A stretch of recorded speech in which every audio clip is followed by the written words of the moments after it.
Chtěl bych se představit, jmenuji se Patrik Kilty, pocházím z Kanady a z Toronto, bydlím v Česku přibližně 15 let. Užití vašeho času zítra ucházet o práci jako Python developer, ne teď. Dostal byste tu práce? Zítra? Zítra ne.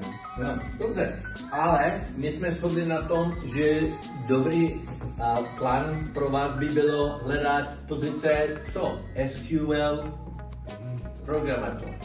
To je smart, protože je to specifický. Bavte se. Kdo jsem, něco o sebe a jakou práci hledám.